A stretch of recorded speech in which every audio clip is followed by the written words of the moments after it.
Hello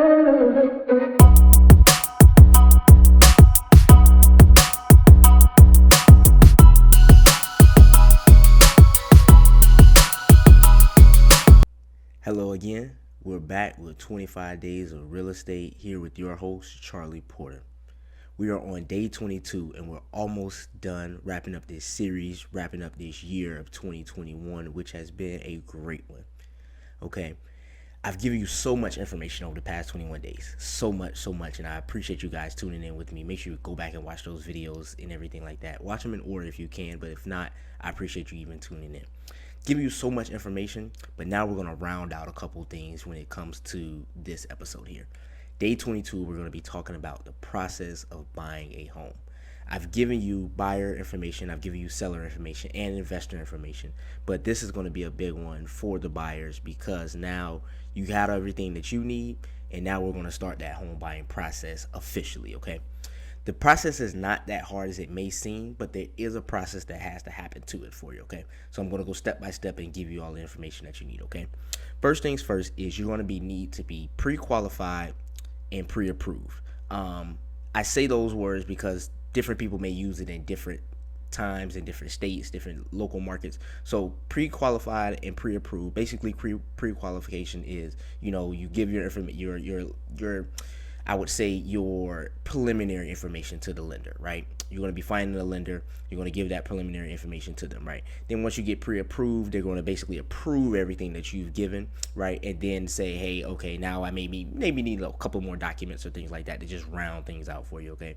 And then you're going to get a loan commitment, okay? That loan commitment is your official statement saying, hey, you are approved for $200,000 houses or $200,000 loan. Now you can look at these particular houses. This is something that you want to do first because you don't want to be looking at homes that are $150,000 when you could get one that's $200,000. You don't want to be looking at homes that are for $200,000 and you can only get one for a pre-approval amount of $150,000. Okay, so stick with me here. Okay. Next up, we're going to be going with hiring a realtor. You can do this before you actually get that loan commitment, but I would highly suggest getting the loan commitment first because realtors, they can't really do much until you get that commitment, and a lot of people may not even start to show you homes until that time because, again, I don't want you looking at certain homes that you can't necessarily afford or a home that you can afford. You could just go higher rather than, going a little bit lower than what you think. But that is on you. So that part, you can go either or with that one, okay? Next things next, you're going to sit down with your realtor and you're going to plan out what type of house you're wanting, right? Now we're going to talk about community. Now we're going to talk about, do I need a pool? Now we're going to talk about, do I want a single family home or do I want a duplex? Now we're going to be talking about what kind of landscape I may want. Do I want a lot of land or do I not want a lot of land? Do I not need too much, right? What type of housing do I want, right? 3 beds, 3 baths, okay? 3 beds, 2.5 baths. Things like that, okay? Give as much detail as possible because that's going to help your realtor really give you the information that you need, and then you guys can start touring the homes that you need to tour, okay? And that's pretty much the next step that I'm going to. You're going to start touring those homes that you want to see. And it may take a little while because you may like this one, may not like this one, different contingencies that you may be in place with. Don't stress it too much. But then after you tour those homes, you're going to start submitting those offers. So once you tour a home and you tell your realtor, hey, I am ready to go, I want to submit an offer on this one, that's what you would go ahead and do. Now remember, at the time that I'm making this video at the end of 2021, the buying market is very competitive. So you may end up putting in offers, I would say, you could end up putting in offers 5+ times. Not saying that that's going to happen to every single person. Some people put in the first offer and they get it right away.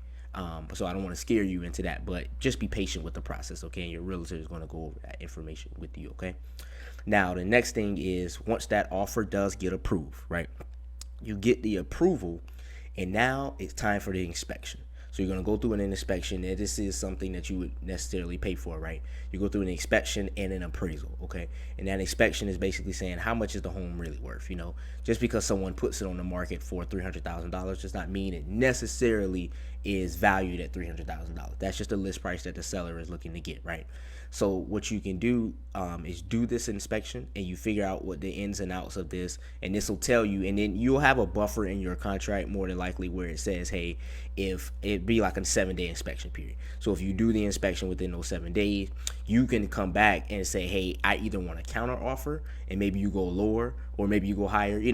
More than likely you're going to go lower, because sometimes the value is just not as high as the seller may think it is.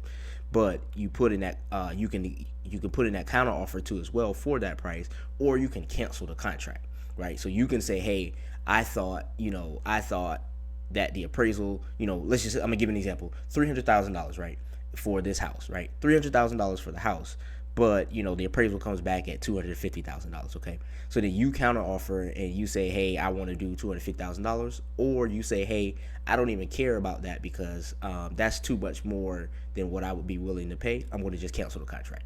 So those things you can do, different contracts for different people, different markets and things like that. So make sure you go over that with your realtor. Okay, but let's just say you did approve of this home, right? And the inspection went well, and now you're going to start preparing for closing. Okay, you accept the offer completely, and now you're going to start preparing for closing. Now here's where you're going to supply your down payment and with the agreed upon amount in your contract, and then that money is going to go into an escrow account, and that's basically a third party who's mitigating, hey, between the buyer and the seller. Once closing actually comes, that down payment amount is going to go to the seller, and then everything like that. We'll get into the logistics of that later. Okay. So then now, once you get that, you're on the final step pretty much here, and that's the final walkthrough of closing date. And in your contract, you're already pretty much going to have a closing date when you put out the offer, right? So what we're going to do is now we're going to do a final walkthrough on the day of, and this is very important because things can happen. I've seen things happen on the last day of closing. A window got shattered, and it may not be someone did something. It may be just the window got shattered because there was a tornado that came through. Different little things, and that's going to either push the closing date back, or change the pricing on different things, stuff like that. So just be mindful of that. But that's why you do that final walkthrough the day of closing. Okay, and then now you just go to closing and sign all of the paperwork that you need. Okay, you're going to sign that paperwork, you're going to get your keys, right? And now particularly, that is your home. All of the paperwork that you're signing is kind of going to transfer everything, the title, insurance, and things like that, the deed and everything. So that's what you're going to be signing. But now you and your family can take pictures, enjoy yourself, go to the home, start moving your stuff in as soon as you want to move your stuff in, and you'll be good. Okay, I just went through the whole process with you. Okay, and be proud of yourself. Congratulations, you got that first home, either your second home or your third home. Doesn't matter when the timing of you getting your home.